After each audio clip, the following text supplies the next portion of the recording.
Tes sehat semua Bapak Ibu. Ah,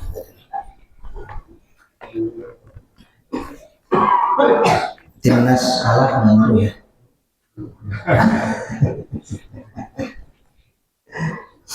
Bismillahirrahmanirrahim. Assalamualaikum warahmatullahi wabarakatuh. Alhamdulillahirabbil alamin.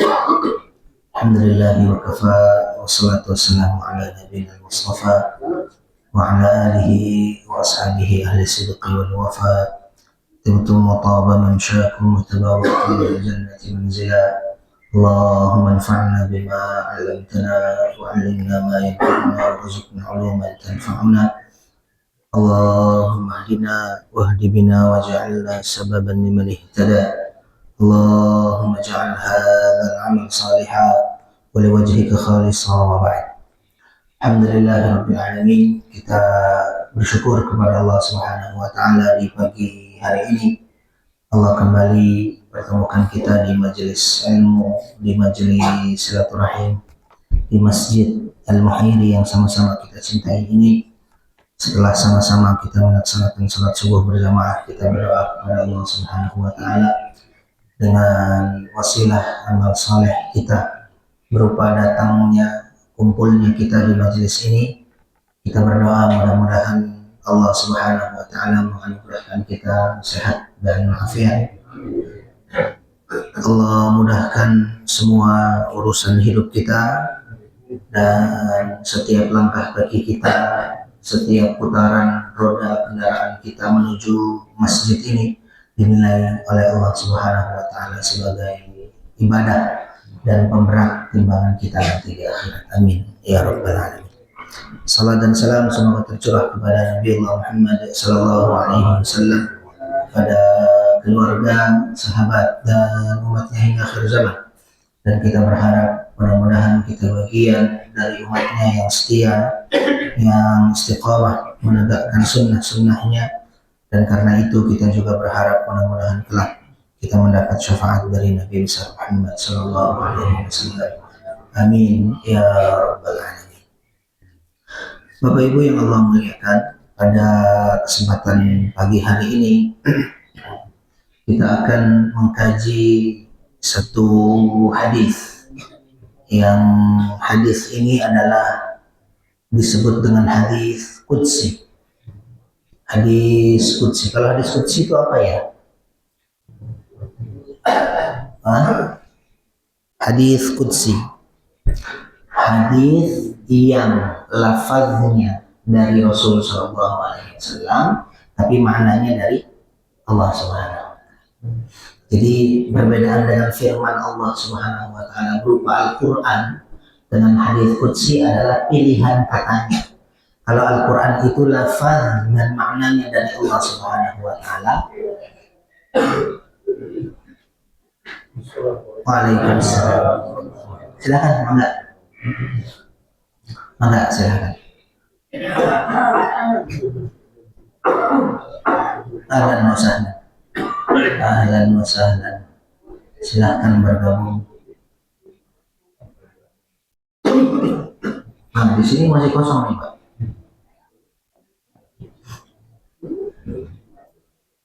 Mangga.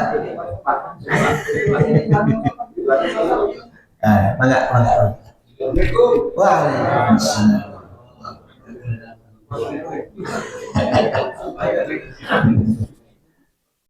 Masya Allah, barokah.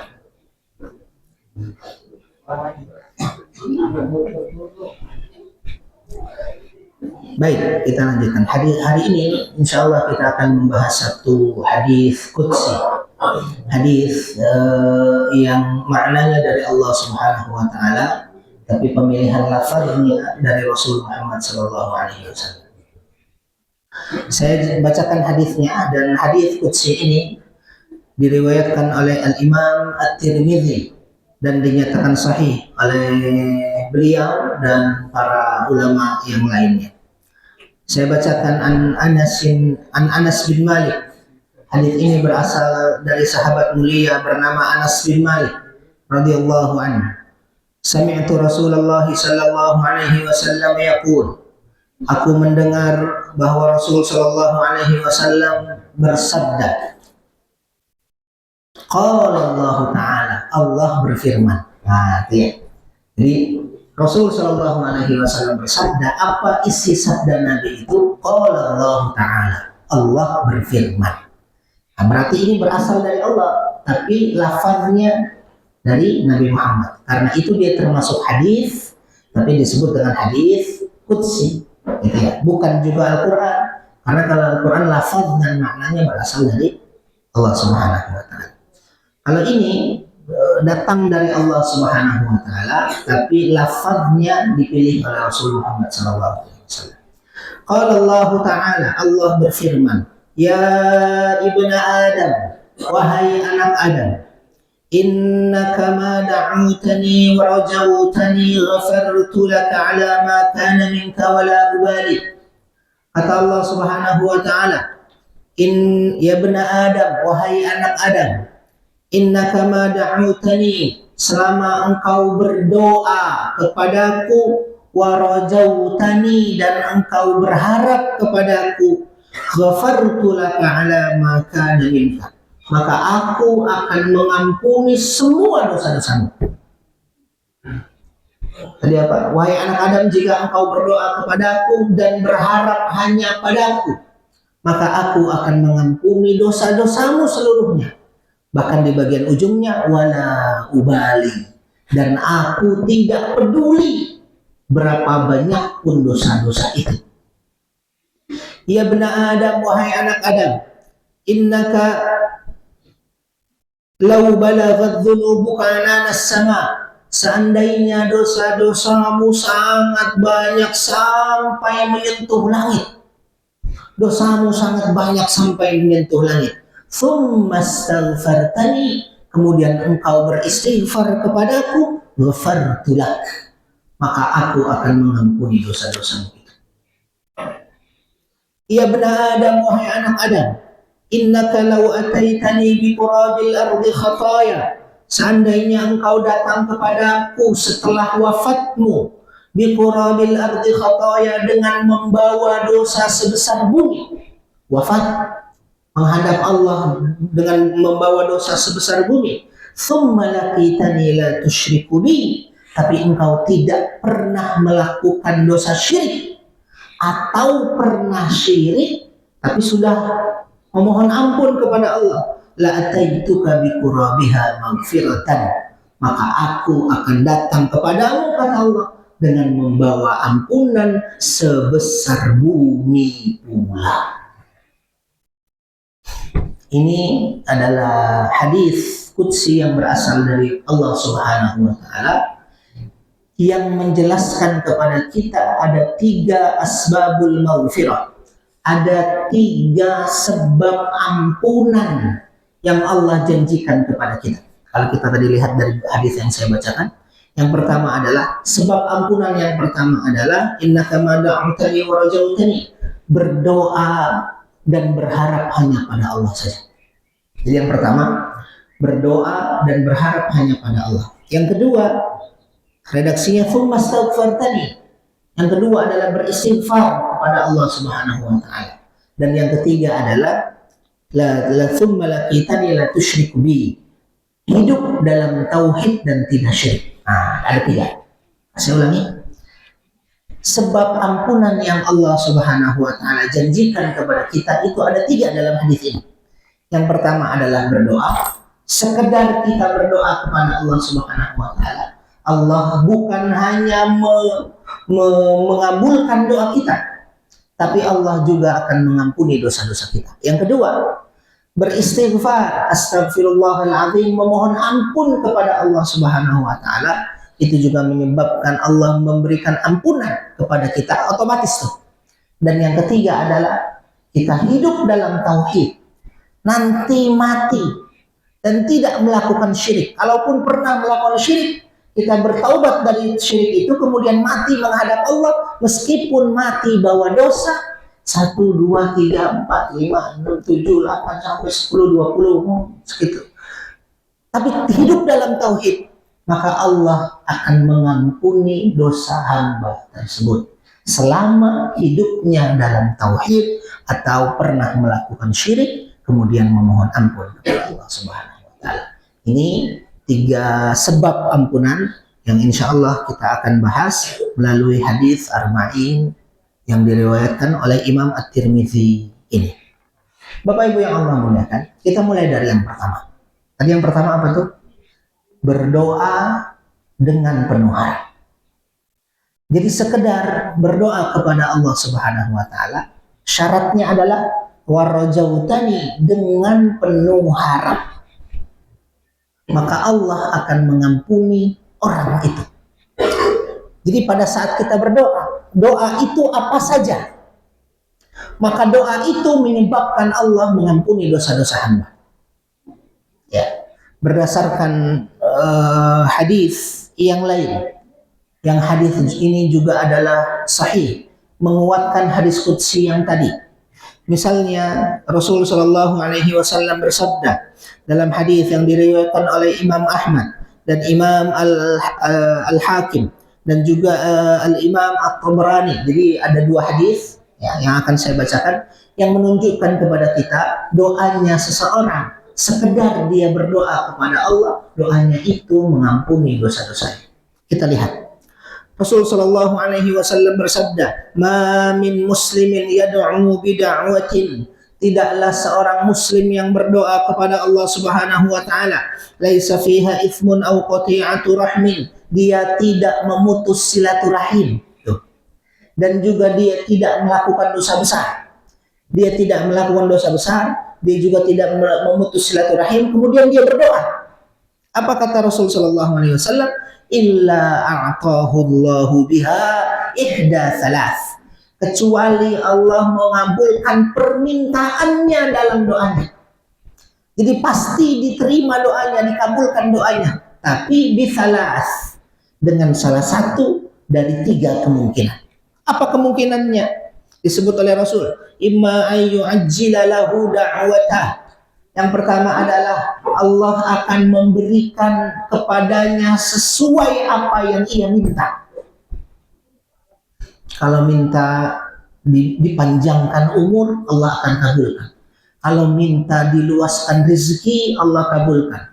Kalau minta diberikan pekerjaan misalnya untuk anak-anak kita, untuk dan begitu seterusnya, diberikan sesuai dengan permintaan. Atau yang kedua, wa imma ayyudkhiraha lahu fil akhirah. Kemungkinan yang kedua, Allah simpan doa itu nanti di akhirat dan menjadi amal soleh pahala bagi orang itu. Ya. Ibnu Abbas misalnya mengatakan, nanti ketika kita wafat kita akan temukan kantung-kantung pahala buat kita, kantung-kantung pahala atas nama kita. Kantung-kantung pahala itu adalah pahala yang Allah simpan atas doa-doa yang dulu pernah kita panjatkan di dunia dan belum Allah kabulkan. Jadi pengabulannya adalah berupa pahala di akhirat. Wa imma, ataupun yang ketiga, an yakshifa anhu minas su'i mithliha. Atau kemungkinan yang ketiga adalah Allah akan menghindarkan dirinya dari bahaya, dari mudarat, dari kesulitan atau dari keburukan. Jadi Allah akan, yang harusnya takdir awalnya si fulan sakit, tapi karena doa dan doanya itu dikabulkan dengan cara si fulan itu tidak jadi sakit atas kehendak Allah Subhanahu wa taala. Atau takdir awalnya dia terkena satu musibah, karena doa yang belum Allah kabulkan, cara Allah mengabulkannya adalah dengan merubah takdir mudarat atau musibah yang akan menimpanya diganti oleh Allah Subhanahu wa taala dengan tidak tertimpa, padahal asalnya adalah dia harusnya tertimpa. Dan seluruhnya perpindahan dari satu takdir kepada takdir yang lain adalah atas kehendak dan ketetapan Allah Subhanahu wa taala. Jadi satu, dalam hadis ini Allah akan berikan kepadanya sesuai dengan permintaan. Yang kedua, atau Allah ganti dengan kantung-kantung pahala di akhirat. Atau yang ketiga, Allah jauhkan darinya bencana ataupun bahaya ataupun musibah yang harusnya menimpanya. Dalam hadis yang lain disebut oleh Rasulullah SAW, au yaghfiru lahu biha dzanban qad salaf, atau kemungkinannya adalah Allah mengampuni dosa-dosanya apa yang telah lalu karena doa tersebut. Berarti Bapak Ibu yang Allah muliakan, dari dua hadis yang barusan kita sebut, yang barusan kita baca, kita menyimpulkan bahwa setiap doa itu pasti diterima oleh Allah Subhanahu wa Ta'ala. Pasti. Tapi kepastian diterima itu kemungkinannya adalah dua. Satu, Allah mengabulkan sesuai permintaan. Minta A, Allah kasih A. Minta B, Allah kasih B. Yang kedua, kemungkinannya adalah Allah beri sesuai kebutuhan. Saya ulangi. Yang pertama, Allah kabulkan sesuai dengan permintaan. Yang kedua, Allah beri sesuai dengan kebutuhan. Bukan sesuai permintaannya, tapi diganti dengan sesuai kebutuhannya. Kebutuhannya ini kemungkinannya tiga. Kebutuhan ini kemungkinannya tiga. Yang pertama adalah Allah Subhanahu wa Ta'ala hindarkan ia dari bahaya tertentu.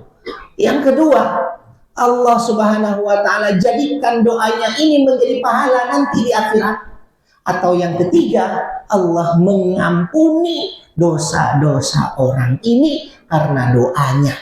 Jadi cara Allah mengabulkannya adalah dengan cara diampuni dosa-dosa. Di titik ini sekali lagi, doa yang dipanjatkan seorang hamba tidak mungkin tidak diijabah. Itulah yang dimaksud oleh Allah Subhanahu wa Ta'ala dalam firman-Nya yang sering kita dengar. Kata Allah Subhanahu wa Ta'ala adalah ud'uni astajib lakum. Berdoalah kalian kepadaku, astajib lakum, maka aku akan mengabulkan kalian. Mengabulkan permintaan kalian. Para ulama kita mengatakan dalam memaknai ayat ini, berdoalah kalian kepadaku, kata Allah, maka aku akan mengijabahnya, maka aku akan mengabulkannya. Para ulama kemudian menetapkan satu kaidah. Kaidah itu mengatakan tidak mungkin Allah menyuruh untuk meminta kepadanya, berdoa kepadanya, tapi Allah tidak mengabulkannya. Itu nggak mungkin. Ya, Allah kan nyuruh tadi tuh, ud'uni kan, berdoalah kepadaku, kata Allah. Kemudian apa kepastiannya, jaminannya, astajib lakum, aku akan kabulkan. Ini sama seperti kalau saya misalnya ngundang bapak-bapak, Bapak besok hari Ahad misalnya datang ke rumah saya ya, open house. Nah, silahkan datang. Jam berapa? Dari jam 10 sampai jam 12 misalnya. Bapak-bapak datang ke rumah saya, pas di rumah jam 10 sampai jam 12 saya kunci pintu, saya ini pergi. Nah, itu saya nggak beres tuh. Saya ngundang, tempatnya ditetapkan, waktunya juga sudah ditetapkan. Pas waktunya bapak-bapak datang karena undangan saya pergi. Nah, itu juga tidak mungkin terjadi bagi Allah Subhanahu wa Ta'ala. Allah memerintahkan kita untuk berdoa kepadanya, pada saat berdoa Allah tidak mengabulkan. Itu nggak mungkin. Maka jaminannya adalah astajib lakum. Aku mengabulkan doa-doamu dengan dua cara.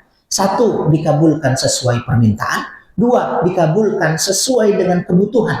Yang dimaksud dengan sesuai kebutuhan ini tiga. Satu, dihindarkan musibah darinya. Dua, diubah oleh Allah menjadi kantung-kantung pahala nanti di akhirat. Dan yang ketiga adalah diampuni dosa-dosanya. Mendengar hadis ini, seorang sahabat kemudian berkata kepada Rasulullah SAW, wahai Rasul, idzan nukfir. Kalau gitu Rasul, kalau doa itu pasti diijabah dengan 4 atau 2 cara menjadi 4 cara tadi, pasti diijabah. Idzan nukfir. Kalau gitu kita perbanyak doa aja dong. Kenapa? Karena nggak rugi kan? Apa jawaban Rasul? Allahu Akbar.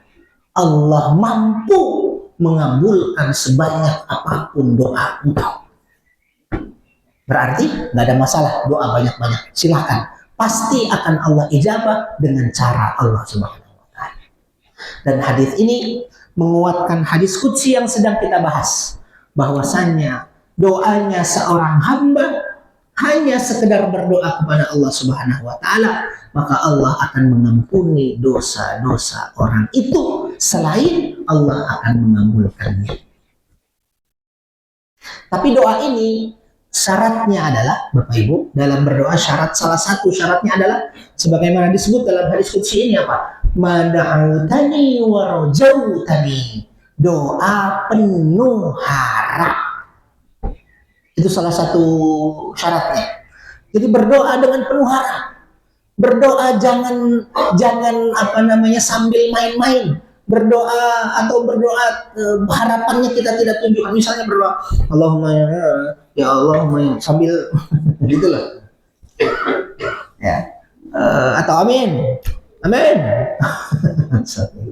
Jadi yang diminta adalah penuh harap. Penuh harap itu terlihat dari cara kita meminta, terlihat dari cara kita mengangkat tangan, terlihat dari ekspresi wajah, terlihat dari gaya-gaya gerak tubuh kita. Sama kayak kita misalnya minta sesuatu kepada orang lain, kita akan menunjukkan keseriusan kita kan. Begitupun kita meminta kepada Allah. Kata Allah tadi, mada'utani wa rajautani. Kalian berdoa kepada aku dengan penuh harap. Dan karena itu Rasulullah SAW mengingatkan kita dalam hadis yang diriwayatkan oleh Imam At-Tirmidzi dan dinyatakan sahih oleh para ulama kita. Kata Rasulullah SAW, ud'ullah, berdoalah kalian kepada Allah, wa antum muqinuna bil ijabah. Dan doa kalian itu kalian yakin Allah mampu mengijabahnya. Jangan sampai kita berdoa, ya Allah, aku mohon sesuatu, disebutlah sesuatu itu. Tapi itu pun kalau engkau mau memberi, kalau nggak beri juga apa-apa juga, gitu misalnya. Itu nggak serius tuh. Terserah engkau dah. Kalau mau ngasih, kalau enggak. Misalnya. Ya. Wa antum muqinuna bil ijabah. Dalam doa kalian meyakini bahwa Allah pasti mengijabahnya. Fa innallaha la yaqbalu du'aan, karena Allah tidak mengijabah satu doa min qalbin ghafil, yang berasal dari hati yang lalai. Dia berdoa tapi lalai. Dia berdoa tapi nggak serius. Dia berdoa tapi hatinya nggak yakin. Bagaimana Allah ingin mengabulkan? Nah, ini syarat pertama, doa kita, dosa-dosa kita diampuni oleh Allah Subhanahu wa taala adalah da'autani wa rajautani, berdoa dengan penuh harap kepada Allah Subhanahu wa taala. Itu yang pertama. Yang kedua, ya ibna Adam, sebab ampunan yang kedua. Lau balaghat dzunubuka anana sama, seandainya dosa-dosamu itu banyak sampai menyentuh langit.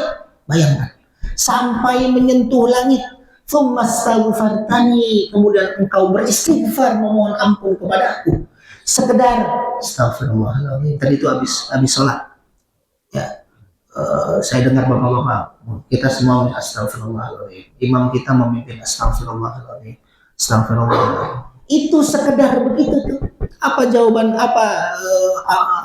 jaminan Allah Subhanahu wa taala dalam hadis ini? Ghafartulah.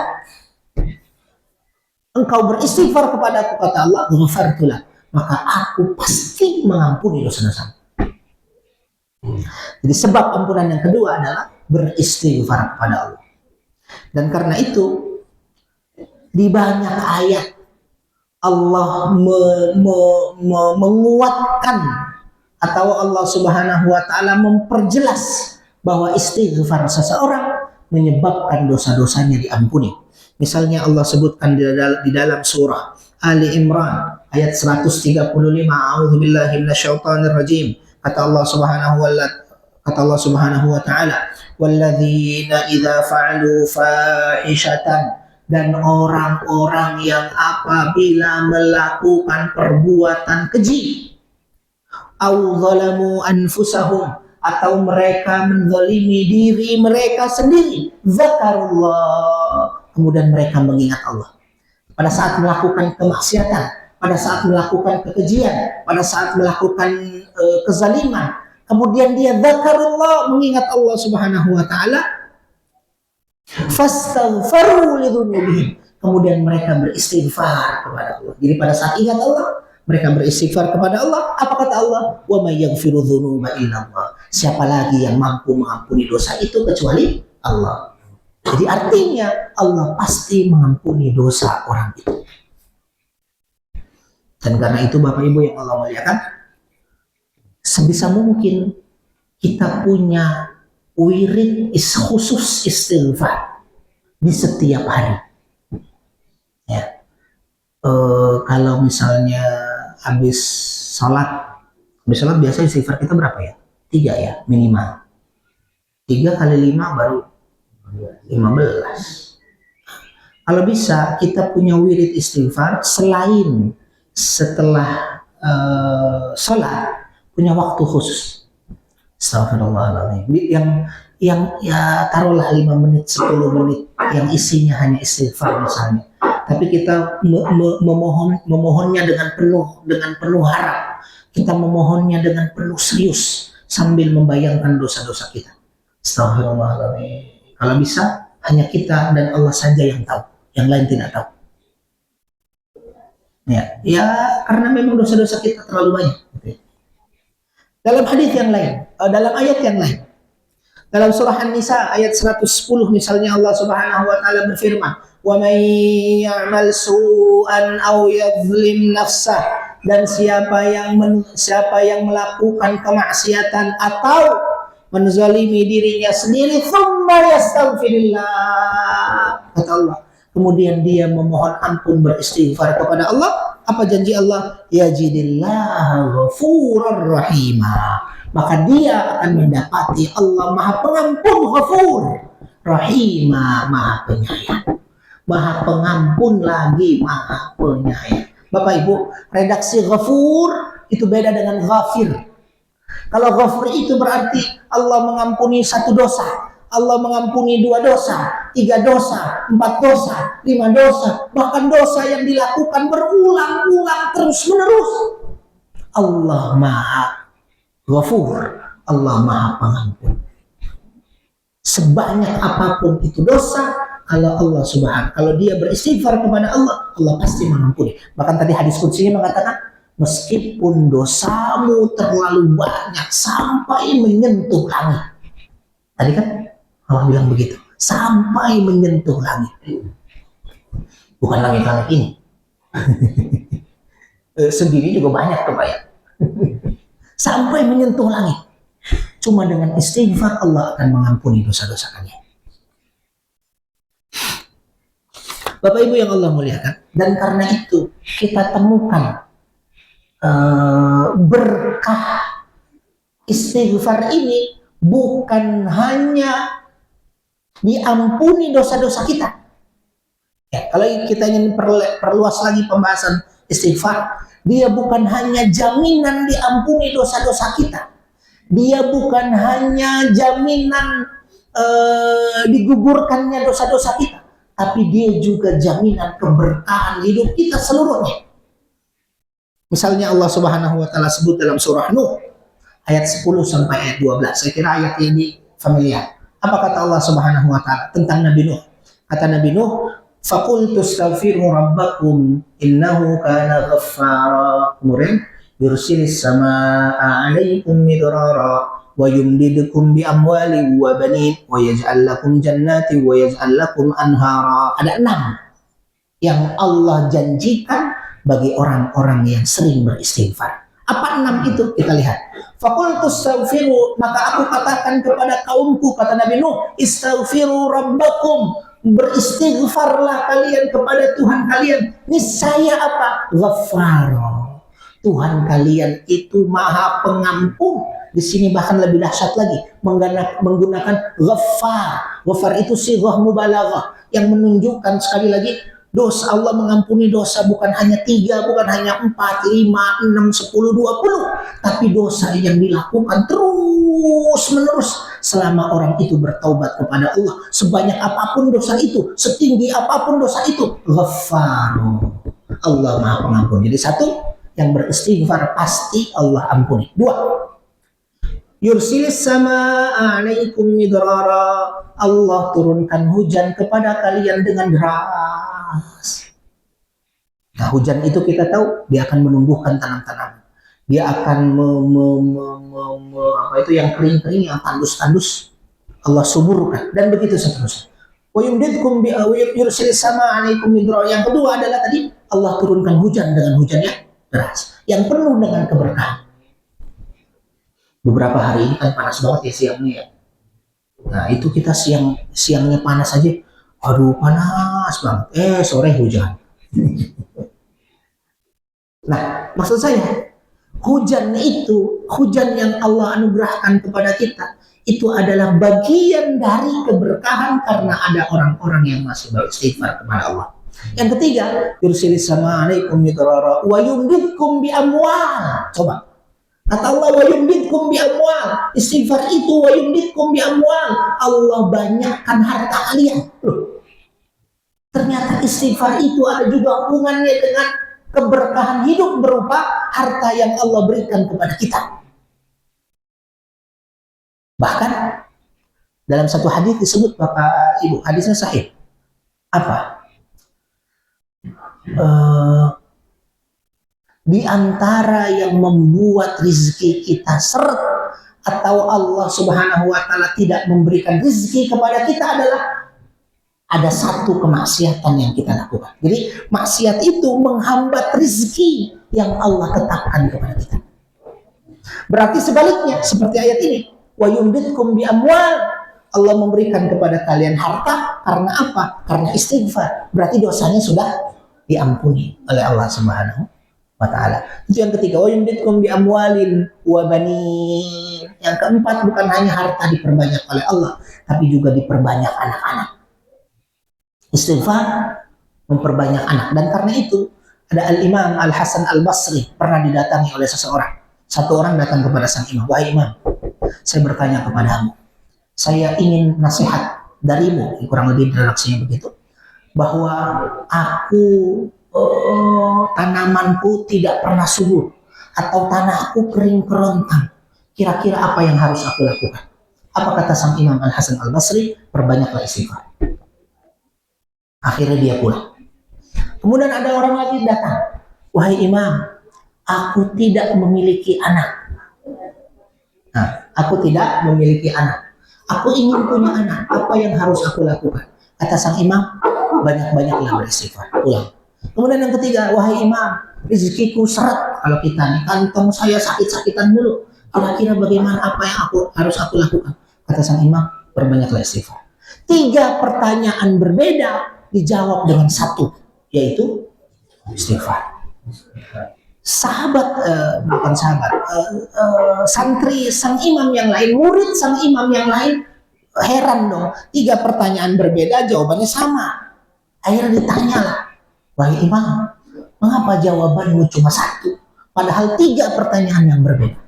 Kemudian sang imam menjelaskan sebagaimana Allah jelaskan dalam surah Nuh ayat 10 sampai ayat 12. Lihatlah surah Nuh ayat 10 sampai 12. Di situ Allah jelaskan siapa yang ingin dilapangkan rezekinya, bahkan siapa yang ingin diberikan anak, maka jawabannya adalah al-istighfar. Itu udah berapa tadi? Wa yumdidkum bi amwali wa banin. Yang kelima, wa yaj'al lakum jannat. Bahkan Allah memberikan kepada kalian itu ladang-ladang, kebun-kebun yang subur. Jannatin wa anhar wa yaj'al lakum anhar, dan memberikan kepada kalian sungai-sungai. 6. Allah janjikan bagi orang yang beristighfar. Karena itu Bapak Ibu yang Allah rahmati, karena itu istighfar ini termasuk pintu keberkahan yang sering diabaikan. Apa tadi? Istighfar ini pintu keberkahan yang sering diabaikan. Ada orang mencari rezeki, tidak tahu waktu. Sholatnya ditinggalkan, apalagi istighfar yang ditinggalkan. Padahal istighfarlah yang membuka rahmat dan kasih sayang Allah kepadanya. Ada orang sebelum subuh sudah berangkat, tapi subuhnya juga sengaja ditinggalkan. Ya, apalagi istighfar, nggak istighfar tuh subuh yang wajib aja, gitu ya. Padahal ini pintu keberkahan ya, yang disebutkan 6 oleh Allah, bukan oleh ulama, Allah yang menyebutnya dalam surah Nuh ayat 10 sampai 12. Bahkan saya sebutkan satu hadis. Kalau tadi janji atau keberkahan yang ada di dalam surah Nuh ayat 10 sampai 12, sekarang saya bacakan satu hadis yang berasal dari Rasul Shallallahu Alaihi Wasallam. Hadis ini dinyatakan sudah bisa waktunya.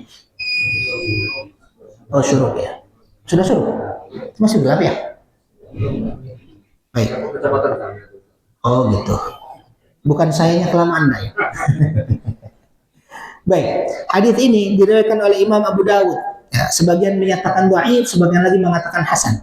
Dan hadis ini bisa kita terima karena dikuatkan oleh hadis yang lain atau bahkan dikuatkan oleh ayat Al-Qur'an barusan. Apa kata Rasul sallallahu alaihi wasallam? Kata Rasul, "Man aktsara minal istighfar." Siapa yang banyak istighfarnya? Siapa yang banyak istighfarnya? 3. Janji Allah, ja'alallahu lahu min kulli hammin faraja. Allah akan berikan solusi atas semua permasalahan hidupnya. Yang kedua, wa min kulli dhaiqin makhraja, dan Allah berikan kemudahan atas segala kesulitan hidupnya. Yang ketiga, wa razaqahu min haitsu la yahtasib. Allah berikan kepadanya rezeki dari arah yang tidak pernah ia duga. Tiba-tiba, Shopee. Shopee juga rezeki itu kan? Kok Shopee? Oh ternyata istri.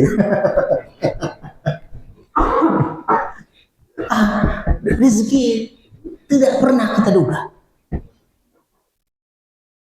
Nah, maka tadi saya sebut pintu ini, pintu istighfar ini adalah pintu keberkahan yang kadang banyak orang lalai. Padahal dia adalah pintu keberkahan. Kita istighfar, kita juga bekerja. Keren itu. Ya, kita berdoa, kita juga berdagang. Ya, kita sholat 5 waktu, kita juga berusaha. Itu keren, mantap. Tes. Itu ya. Baik. Dan karena itu masih ada waktu kan ya? Baru kedua nih. Oh masih banyak. Baik. Dan karena itu, Bapak Ibu yang Allah muliakan, atur nuhun, tes. Dan karena itu, Bapak Ibu yang Allah muliakan, kita temukan dalam hadis bahwasanya Rasul Shallallahu Alaihi Wasallam itu beristighfar dalam sehari berapa banyak?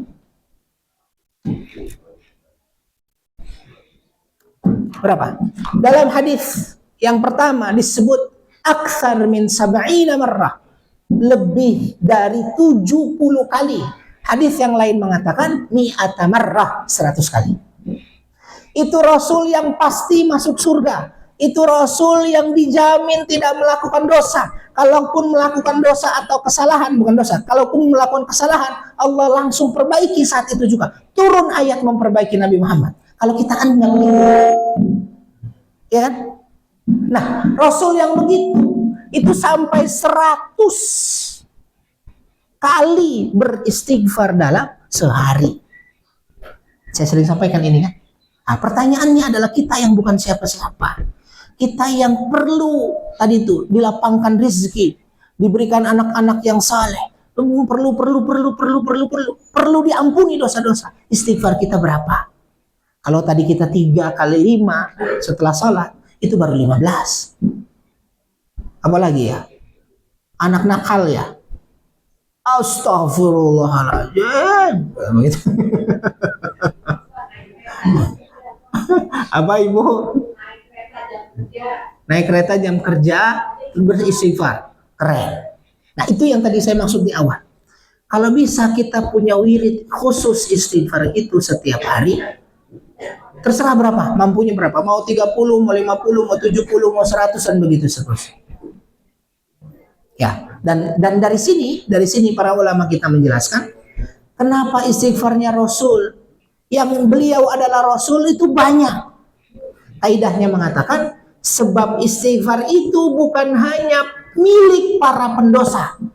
Kalau para pendosa ya wajib istighfar dong, bukan hanya milik para pendosa, tapi adalah kebiasaan orang-orang soleh dan para nabi. Jadi semakin orang itu soleh, semakin orang itu dekat dengan Allah, semakin mudah lisannya menyatakan astagfirullahaladzim. Ya, tapi semakin orang itu jauh dari Allah, semakin keluh, semakin susah orang itu menyebut astagfirullahaladzim. Ya, jadi kalau ada saudara kita habis sholat istighfarnya banyak, apalagi sampai nangis-nangis, atur nuhun. Bisa jadi itu orang yang paling soleh di antara kita. Jangan dianggap orang itu banyak sebanyak dosanya, istighfarnya sampai 30 gitu misalnya. Bisa jadi Patesa, misalnya yang kita temukan Patesa banyak, bisa jadi Patesa lah orang yang paling baik di antara kita. Kenapa? Tadi kaidahnya adalah bukan hanya istighfar itu bukan hanya pemilik para pendosa, milik para pendosa, tapi istighfar itu juga adalah kebiasaan para nabi dan orang-orang soleh. Maka jadikan kebiasaan kita beristighfar kepada Allah Subhanahu wa taala. Yang kedua, yang ketiga, yang terakhir ya. Yang ketiga, dalam hadis Qudsi yang barusan kita sebut, saya bacakan lagi hadisnya. Kata Allah Subhanahu wa taala, "Ya bani Adam, wahai anak Adam, innaka law ataitani bi qurabil ardi khataya." Seandainya engkau wafat, dan setiap kita pasti wafat. Engkau datang kepadaku dengan membawa dosa sebesar bumi. Dosanya sebesar bumi. Tsumma laqitani la tusyrik bi, tapi engkau menghadap kepadaku, mati datang kepadaku, tidak membawa dosa syirik.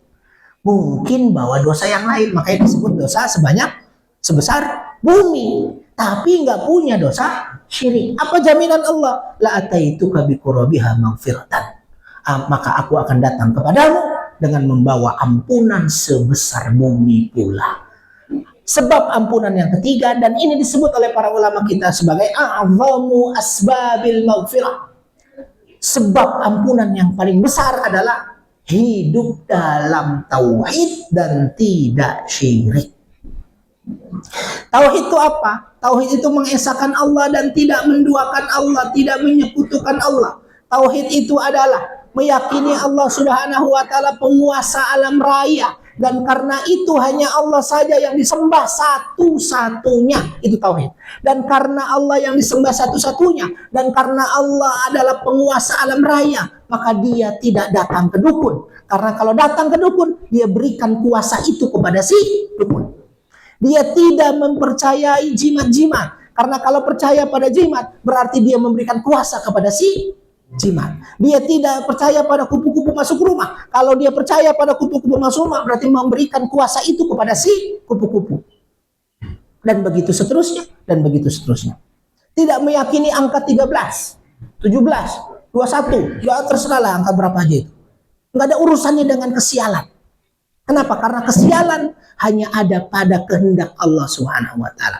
Kalau Allah kehendaki hari ini baik, maka itu baik. Kalau hari ini terjadi musibah tertentu, maka terjadilah musibah. Tidak ada urusannya dengan nomor, tidak ada urusannya dengan angka, tidak ada urusannya dengan lahir bulan Mei, bulan Januari, Sagittarius apa namanya? Itulah, inilah, itu, nah begitu seterusnya. Sagittarius apa ya? Ya itulah pokoknya. Ya, nggak ada tuh urusannya dengan itu semua. Tidak juga percaya pada khodam-khodam tertentu, tidak percaya kepada mantra-mantra, tidak percaya kepada apa lagi, suara-suara burung, dan begitu seterusnya, dan begitu seterusnya. Nah, orang yang hidup dalam tauhid dan tidak syirik, jaminannya tadi Allah akan berikan ampunan kepadanya. Apa yang dimaksud dengan ampunan? Padahal dia bawa dosa sebesar bumi. Apa yang dimaksud dengan Allah memberikan ampunan? Maknanya dua, Bapak Ibu sekalian, terakhir. Maknanya dua. Yang dimaksud Allah akan memberikan ampunan kepadanya dengan sebesar bumi pula, karena dosanya tadi sebesar bumi. Satu, kemungkinannya adalah karena dia mati bawa dosa tapi tidak syirik. Kemungkinan pertama diampuni itu maksudnya adalah diampuni oleh Allah setelah dia mampir dulu ke neraka. Ini apa namanya, makna pertama. Kenapa mampir dulu ke neraka? Ya sebab tadi itu dia bawa dosa sebesar bumi. Setelah mampir ke neraka sehari, 2 hari, 3 hari, 4 hari, entah berapa hari, sesuai kehendak Allah, barulah dia dipindahkan ke dalam surga. Ini pendapat pertama. Pendapat kedua, dan ini dinyatakan lebih kuat, adalah Allah akan mengampuni dosa apapun itu selama dosa itu bukan syirik. Dan itu berdasarkan firman Allah Subhanahu wa taala dan ayatnya sering kita baca. Apa kata Allah? Innallaha la yaghfiru ay yushraka bihi wa yaghfiru ma duna dzalik. Allah itu tidak mengampuni dosa syirik dan mengampuni dosa selainnya. Itulah yang dimaksud dengan dosa selainnya, meskipun dia mati bawa sebesar bumi. Ya. Dan karena itu terakhir Bapak Ibu semua, karena tehnya sudah tersedia. Terakhir dari sini kaidahnya mengatakan, siapa yang kehilangan tauhid dalam hidupnya, siapa yang kehilangan tauhid dalam hidupnya, maka dia akan kehilangan ampunan saat matinya. Dan siapa yang hidup dalam tauhid, maka dia mati dalam ampunan Tuhannya. Maka pastikan diri kita, pasangan kita, anak-anak kita, orang tua kita, seluruhnya keluarga kita, pastikan hidup dalam tauhid dan tidak melakukan syirik.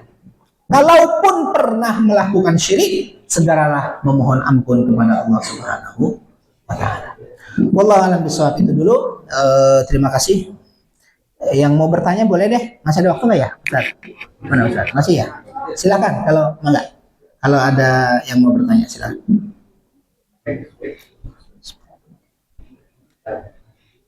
Enggak.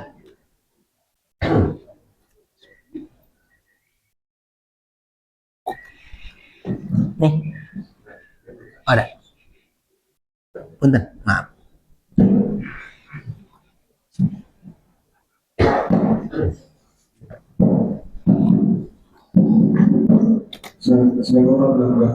Waalaikumsalam warahmatullahi wabarakatuh. Jadi kan kita bahas tentang doa itu salah satu adabnya itu memang kita perlu roja yang berharap.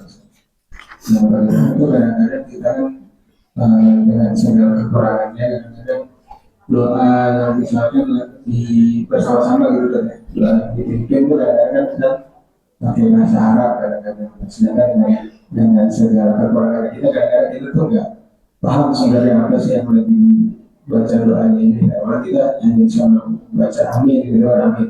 Bahkan saking nggak pahamnya itu mungkin penggalan kalimatnya ini mungkin kita nggak tahu tuh kata aminnya, mungkin itu masuk dalam kalimat berarti amin gitu kan, tapi kita nggak paham gitu. Apakah dengan keadaan yang seperti ini itu masih bisa kita harapkan doanya itu kita diterima sebenarnya? Baik, tes. Baik, terima kasih pertanyaannya. Memang ada beberapa adab, dan adab yang paling besar itu adalah tadi roja. Kita berdoa kepada Allah, tapi kita betul-betul yakin, penuh harap bahwa Allah Subhanahu wa taala mampu mengabulkannya. Lalu bagaimana dengan praktek doa bersama yang seringkali kita tidak paham? Ya karena nggak paham ya amin aja dari awal sampai habis. Padahal misalnya yang sering saya temukan, kesalahan tapi tidak fundamental ya. Kesalahan tapi tidak fundamental, masih bagus lah.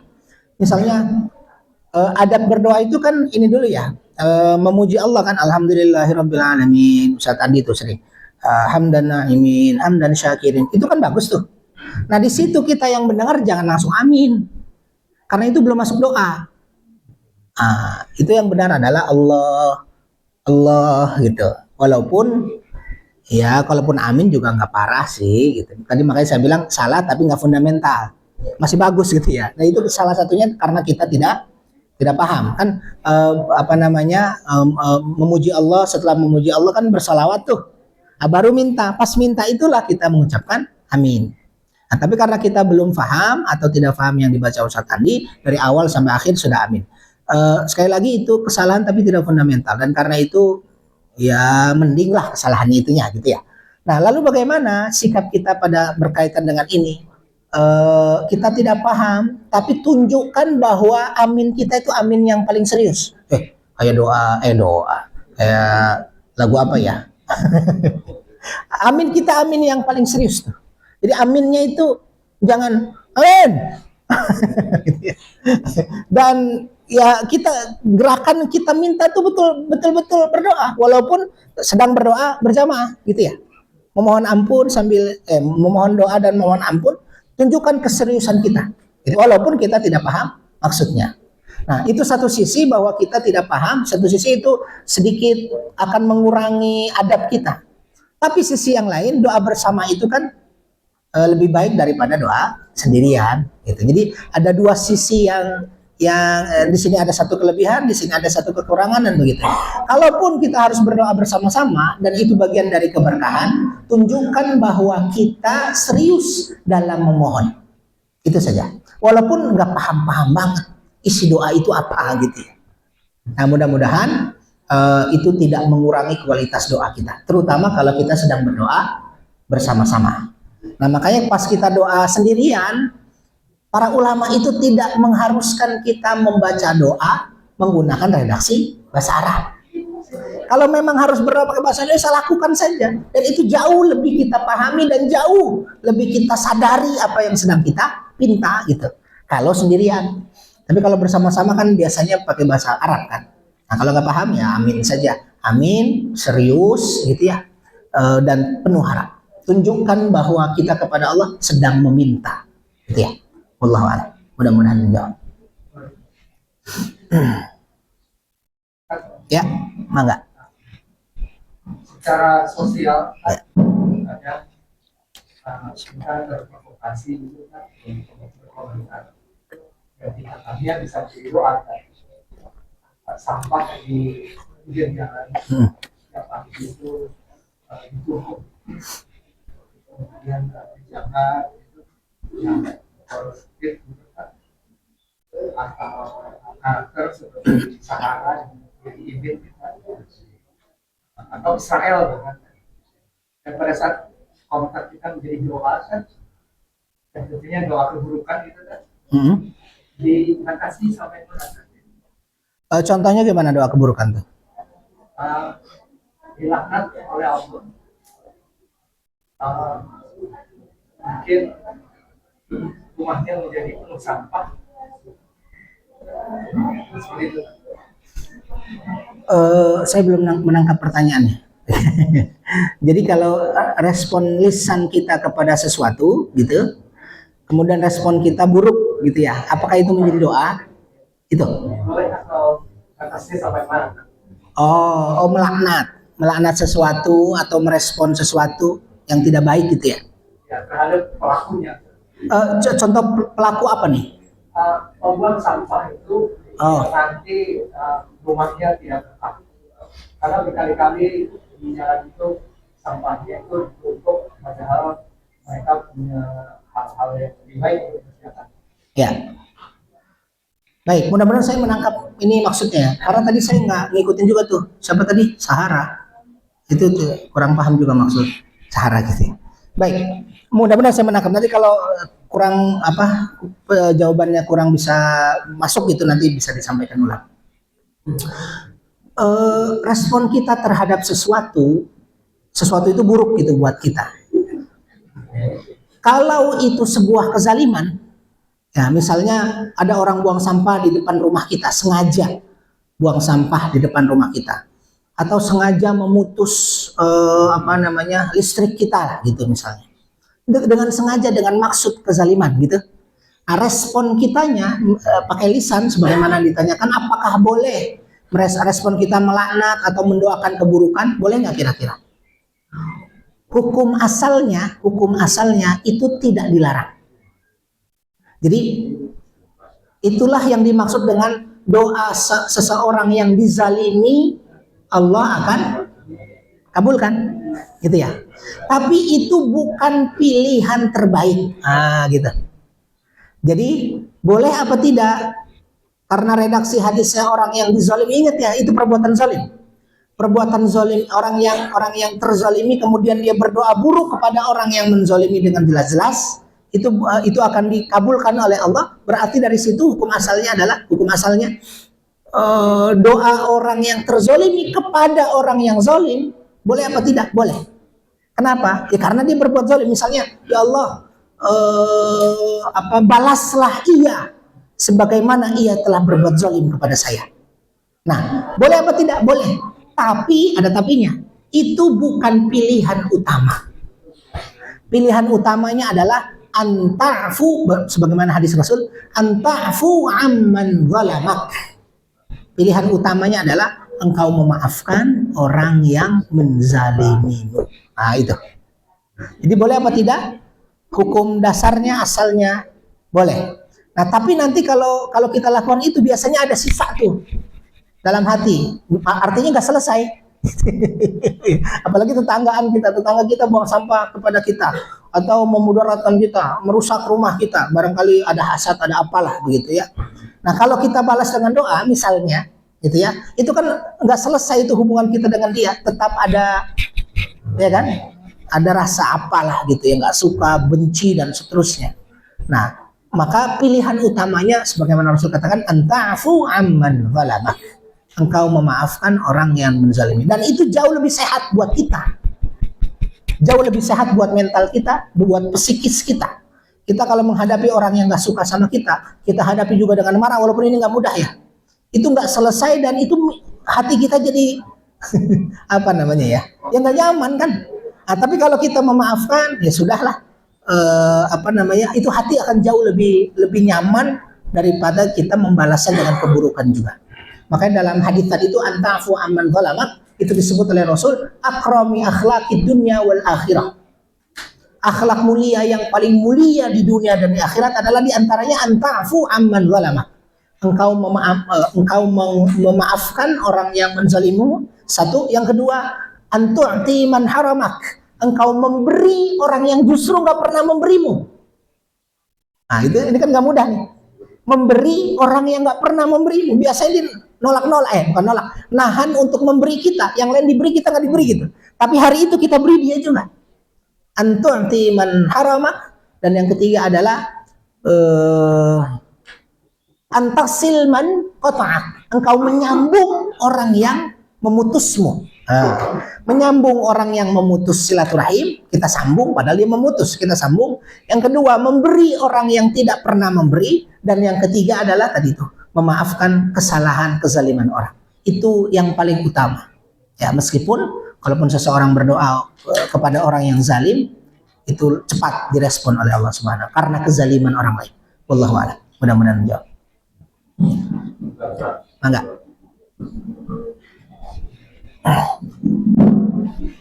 Mungkin bukan saya tadi menambahkan tadi Pak Haji sampaikan. Ini besar buang sampah itu tempat umum, gitu salah ada urusan. Contohnya buang sampah ini begini gitu kan. Seperti itu. Atau kita gimana? Untuk kita enggak. Jadi buang sampah di tempat umum, bikin salah terhadap itu. Kemudian kita dilaknat. Mudah-mudahan yang buang sampah di sini begini. Tulis contoh kita mendoakan itu. Ya. Kedua, Israel. Ya. Itu kan lebih. Nah, kita mendoakan. Ya. Mendolimi itu boleh nggak mendoakan? Mudah-mudahan jauh diri atau mudah-mudahan kita hidup gini. Ya. Sama kita mendoakan. Boleh. Itu kali sama tadi Pak Haji. Mereka ada kita. Oh, baik. Ada. Selama kita mendoakan keburukan pada yang mendolimi seperti itu, kan manusia. Ya. Kita melihat juga, waduh, gak tega gitu. Nah, seperti apa? Seperti itu seharusnya gitu. Baik. Nah, pertanyaan saya ini tadi Pak Haji, Pak, saya belum mendengar. Saya hanya menambahkan ini seperti biasa gitu, gitu ya, Pak Haji itu Ustaz. Jadi, saya terkait dengan syirik tadi Ustaz. Syirik itu kan tadi undangan dukun gitu Ustaz. Sekarang kan ada fenomena dukun sama Ustaz, gitu ya. Mendatangi Ustaz, gitu Ustaz. Tipis Ustaz. Nanti dikasih gelar-gelar tertentu gitu kan. Kita percaya penuh sama Ustaz itu. Kasih amalan-amalan yang dia nggak masuk akal gitu kan. Ada yang nggak masuk akal gitu kan. Ada. Nanti apakah Ustaz atau dukun saya nggak tahu. Maksud saya, apakah itu termasuk syirik? Padahal dia berbeda Ustaz gitu kan. Atau kiai atau apapun namanya gitu kan. Ada percaya penuh sama itu. Sampai kita mau istilahnya apa ya, ada orang belajar tertentu itu ya mau bebas sesuatu yang Ustaz minta dikasih semua kira-kira gitu. Harta minta dan sebagainya seperti itu. Nah itu ada fenomena seperti itu tidak tertentu seperti itu Ustaz. apakah itu termasuk syirik juga sehingga mengganggu menghambat rezeki kita. Orang seperti itu. Terima kasih Ustaz. Assalamualaikum warahmatullahi wabarakatuh. Waalaikumsalam warahmatullahi wabarakatuh. Baik, tentang melaknat Israel, boleh apa tidak? Boleh, Rasulullah ajarkan. Itu yang tadi disebut dengan doa ke orang yang terzalimi untuk orang yang zalim, ya, itu langsung diijabah oleh Allah. Dulu ada sekitar, saya lupa ya, 60 atau 70 sahabat penghafal Quran diminta untuk datang ke satu kabilah di zaman Rasul, datang ke satu kabilah bangsa Arab. Undangannya adalah mengajarkan kami Islam, mengajarkan kami Al-Quran. Maka Rasulullah mengirim 60 atau 70, saya lupa jumlahnya, puluhan sahabat terbaik itu dikirim. Nyampe sana dibunuh coba. Jadi bohong. Kabilah itu minta untuk mengajarkan Quran, nyampe sana dibunuh seluruhnya. Hanya ada 2 atau 1 yang selamat, yang akhirnya lari ke Madinah melapor kepada Nabi Muhammad. Dan sekian waktu Nabi Muhammad di salat subuh itu melaknat kaum itu dalam doanya. Nah, dari sini para ulama kita sepakat boleh kita melaknat seseorang atau satu kelompok yang melakukan kezaliman. Apalagi kalau kezaliman itu berkaitan dengan agama. Oke, berkaitan dengan agama. Ini kan minta penghafal Quran supaya mengajarkan Quran, yang ke sana malah sengaja dibunuh. Ya kan, ini kan orang-orang terbaik nih yang dibunuh, dan itu berkaitan dengan agama, gitu ya. Maka boleh, itu satu. Yang kedua, bagaimana dengan misalnya yang buang sampah di sini, mudah-mudahan dicabut nyawanya.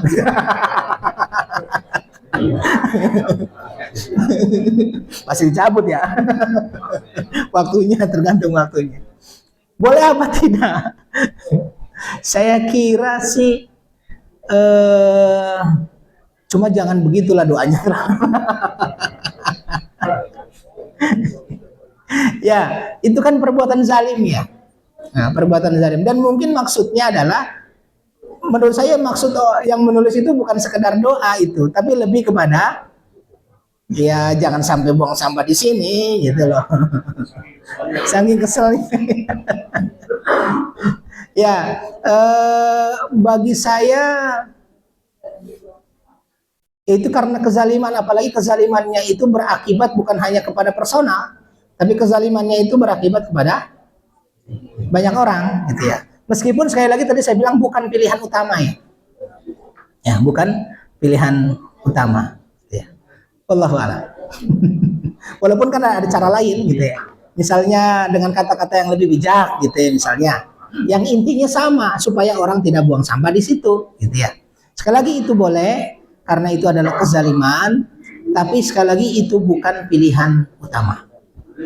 Oke, baik. Yang kedua, tadi Pak Fatah, lupa saya Pak Fatah. Oh ya. Hari ini tipis Ustadz sama dukun. Banyak dukun melabelkan dirinya Ustadz. Bahkan pakaiannya seperti Ustadz, berjanggut panjang juga, berjubah juga, dan begitu seterusnya. Nah, jangan tertipu pada namanya. Bahkan sekarang ilmu-ilmu pun kan ilmu-ilmu hitam lah begitu ya, disebut sebagai rumah apa ya, atau padepokan, itu kan agak soft ya, atau disebut apa ya, ya begitulah ya. Nah, jadi banyak orang yang katakanlah perdukunan dibungkus dengan keustazan gitu ya, supaya mudah diterima oleh masyarakat. Jadi substansinya adalah kita melihat inti apa yang diajarkan, apa yang dilakukan. Ya, hari ini sangat tipis antara ustadz dengan dukun. Bahkan ada orang yang disebut sebagai ustadz itu bisa melihat, oh bapak di belakang Pak Joko ini ada yang ngikutin. Oh, misalnya. Padahal orang itu nggak bisa melihat yang gaib-gaib, tapi dia bisa melihat yang gaib-gaib. Oh, mahabakadabra, gitu. Orang nggak, tapi dia disebut ustadz. Memang sangat tipis, gitu ya. Jadi kalau substansinya adalah perbuatan syirik, apapun itu namanya, tinggalkan. Itu satu. Yang kedua, tadi ada permasalahan bacaan-bacaan tertentu, amalan-amalan tertentu. Bacaan dan amalan tertentu yang apa dulu gitu. Bacaan dan amalan tertentu yang apa? Kalau bacaan itu berupa bacaan yang tidak, jadi ruqyah syar'iyah itu ada, ruqyah itu ada dua. Ada ruqyah syar'iyah, ada ruqyah ghair syar'iyah. Ruqyah syar'iyah yang dibolehkan, bacaan yang dibolehkan, satu, bacaan Quran. Dua, bacaan yang diajarkan Rasul, misalnya Allahumma shfi anta syafi, la shifa illa shifa'uka, itu boleh. Atau yang ketiga, bacaan bahasa apapun tapi bahasa itu dimengerti dan tidak ada unsur syirik. Misalnya anak kita sakit, kita mau baca surat, bingung surat apa ya? Mau baca doa yang diajarkan Rasul, bingung juga. Akhirnya pakai bahasa Indonesia. Ya Allah, sembuhkan anak saya sambil diusap kepalanya. Ya Allah, dengan namamu, dengan kekuasaanmu, dengan apa namanya, syifamu misalnya gitu ya. Aku mohon sembuhkan anak. Pakai bahasa Indonesia kan? Itu boleh, itu ruqyah juga. Selain itu tidak boleh. Selain tiga ini syarat. Hom hari hom, abrakadabra misalnya. Itu apa itu maknanya? Yang dibaca itu, gitu ya. Jadi bacaan atau amalan apa dulu? Kalau itu bertentangan dengan syariat, otomatis syirik. Kalau tidak, ya berarti tidak. Ya kalau amalannya misalnya datang ke Pak Fatah datang ke saya, saat saya punya masalah gini. Misalnya saya atau jangan Pak Fatah lah, yang betul-betul terjadi kemarin. Kemarin dia datang kepada saya, sedang mengandung, umur sekian lah ya. Kemudian kira-kira amalan apa yang mungkin membuat saya nanti mudah, karena itu hamil pertama, suami istri khawatir, gitu ya. Apa yang memudahkan? Nah, saya kasih zikirnya. Di antara zikirnya adalah istighfar. Kenapa? Ya ini dalil-dalilnya. Baca istighfar dalam sehari mampunya berapa? Saya kuat kok 70. Kok kuat ya? Terserah semampunya. Dengan doa Nabi Yusuf, la ilaha illa anta subhanak inni kuntu minadh dhalimin. Karena itu dikeluarkan dari perut ikan, ya kan, mengeluarkan seseorang dari kesulitan dan begitu seterusnya. Saya kasih doa-doa itu, ya. Dan doa ini ada dalam Quran, diajarkan oleh Rasul, bukan karena saya, gitu ya. Nah tadi poin besarnya bagus Pak Trias, Pak Fatah, ibunya Ibu Trias. Pak Fatah, jangan mengkultuskan orangnya. Kalaupun kita datang kepada seorang alim, kepada seorang ustadz, ambil nasihatnya, ambil perkataannya, ambil ilmunya, tapi jangan dikultuskan orang itu. Doa dari dia pasti benar. Amalan yang diajarkan dia pasti dikabulkan Allah. Enggak. Ini hanya wasilah saja. Ya, ini hanya, jangan dikultuskan. Seakan-akan hanya dialah yang benar. Kalau sudah begitu, ya itu syirik dong. Itu sama seperti kita datang ke dokter. Kita tidak meyakini dokter lah yang menyembuhkan. Tapi dia punya ilmu tertentu, begitu ya, yang bisa menganjurkan minum ini, minum itu, jaga ini, jaga itu. Nah, itu bagian dari ikhtiar. Tidak boleh mengatakan yang menyembuhkan saya adalah dokter. Sama seperti ustadz juga. Ya, kita dengar nasihatnya, kita ambil ilmunya, kita dengar anjurannya bagaimana, begitu. Kalau tidak sesuai syariat dari siapapun, maka kita tolak. Wallahu a'lam. Mudah-mudahan menjawab. Sami-sami. Cukup. Terima kasih. Hatur nuhun. Kita akhiri majelis kita sama-sama dengan membaca hamdalah dan doa kafaratul majelis. Alhamdulillahirabbil alamin. Subhanakallahumma bihamdika asyhadu an la ilaha illa anta astaghfiruka wa atubu ilaik. Terima kasih. Assalamualaikum warahmatullahi wabarakatuh.